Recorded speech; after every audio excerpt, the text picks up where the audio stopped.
মন্ত্ৰী তথা 5 বাৰৰ বিধায়ক আৰু আপোনালোকে সকলোৱে জ্ঞাত যে তেওঁ ভাৰতবৰ্ষৰ লগতে গোটেই পৃথিৱীত এটা ৰেকৰ্ড কৰিছে যে 10 লাখ ভোটৰ ওপৰত তেওঁ ধুবুৰী লোকসভাত নিৰ্বাচিত কৰিছে। গতিকে সেই নেতাজন আজি আমাৰ মাজত উপস্থিত আছে। তেখেতক সম্বৰ্ধনা জনাবলৈ মই আমাৰ অভয়পুৰী উত্তৰ বিধানসভা সমষ্টিৰ মাননীয় বিধায়ক আব্দুল বাতিন খন্দকাৰ ডাঙৰীয়াক মই অনুৰোধ জনাইছো আৰু তেখেতক এখন ফুলাম গামোচা জাপি মালা আৰু শৰাইৰে সম্বৰ্ধনা জ্ঞাপন কৰিবলৈ মই অনুৰোধ জনাইছো আৰু বাকী যুৱ কংগ্ৰেছৰ সতীৰ্থসকলক সহযোগিতা কৰিবলৈ অনুৰোধ জনাইছো।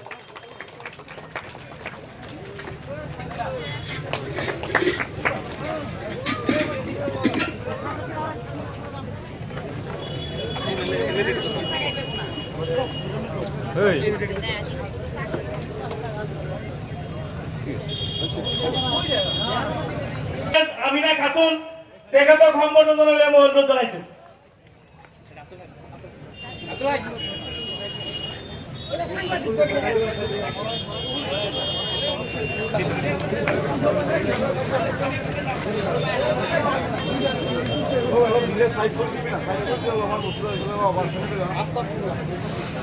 এতিয়া আমাৰ মাজত উপস্থিত আছে জলেশ্বৰ বিধানসভাৰ আমাৰ মাজত উপস্থিত আছে আমাৰ অভয়পুৰী উত্তৰ বিধানসভা সমষ্টিৰ মাননীয় বিধায়ক আব্দুল বাতিন খন্দকাৰ ডাঙৰীয়া। তেখেতক সম্বৰ্ধনা জনাব ৰাহি মাছুম নেতা সভাপতি লেংডিচিঙা মণ্ডল কংগ্ৰেছ কমিটি আৰু অসম প্ৰদেশ কংগ্ৰেছ কমিটি অসম প্ৰদেশ যুৱ কংগ্ৰেছৰ উপ সভাপতি ইমৰান খান ডাঙৰীয়া, তেওঁ বঙাইগাঁও জিলা আমবাৰী বাৰঘৰ মণ্ডল কংগ্ৰেছ কমিটি আব্দুল হাই জানাতি।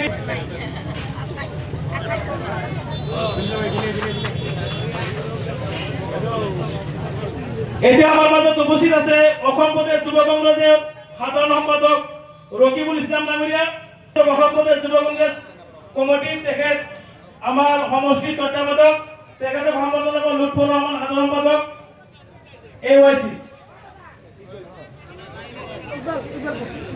আমাৰ মাজত উপস্থিত আছে মিদু আহমেদ সাধাৰণ সম্পাদক অসম প্ৰদেশ যুৱ কংগ্ৰেছ কমিটি, তেওঁক সম্বৰ্ধনা জনাব আব্দুল সালাম আহমেদ সাধাৰণ সম্পাদক চিজনগ্ৰাম এছেম্বলি ইউথ কংগ্ৰেছ।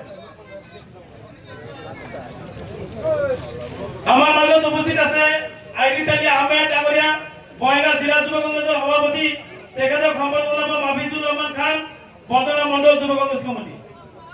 গিৰীশ বৰুৱা ডাঙৰীয়া, তেখেতক সম্বৰ্ধনা জনাব লুকমান হাকিম আমাৰ ডুমৰগুৰি মণ্ডল যুৱ কংগ্ৰেছৰ সভাপতি।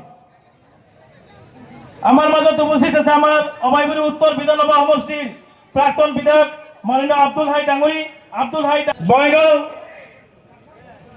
জিলা কংগ্ৰেছৰ সাধাৰণ সম্পাদক মুছাৰফ হুছেইন ডাঙৰীয়া, তেখেতক সম্বৰ্ধনা মই অনুৰোধ জনাইছো।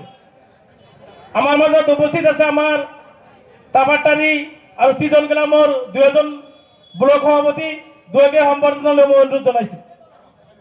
আৰু ডাইছত থকা জিম্মা জলকীয়া অসম প্ৰদেশ যুৱ কংগ্ৰেছৰ সাধাৰণ সম্পাদক, তেখেতক এখন ফুলাম গামোচাৰে সম্বৰ্ধনা মই অনুৰোধ জনাইছো।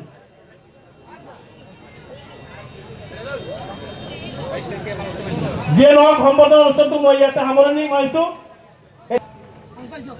ধন্যবাদ জনাইছো অসম ৰাজ্যিক যুৱ কংগ্ৰেছৰ সাধাৰণ সম্পাদক প্ৰাক্তন সভাপতি অসমৰ বলিষ্ঠ কণ্ঠ ধুবুৰীৰ লোকসভাৰ পৰা বিশ্ব ৰেকৰ্ড কৰি সংসদ লৈ নিৰ্বাচিত হোৱা আমাৰ একমাত্ৰ সাংসদ ৰকিবুল হুছেইন ডাঙৰীয়া আজিৰ সভাৰ এই মুখ্য অতিথি। তেখেতক আমি এই সভালৈ আদৰণি জনাবলৈ পাই নিজকে ধন্য মানিছোঁ। আমাৰ মাজত এই যুৱ কংগ্ৰেছৰ যি সংগঠন তাক আগুৱাই লৈ গৈ আছে, অহৰহ কষ্ট কৰি আছে। আজি আমাৰ মাজত কষ্ট কৰি আহি উপস্থিত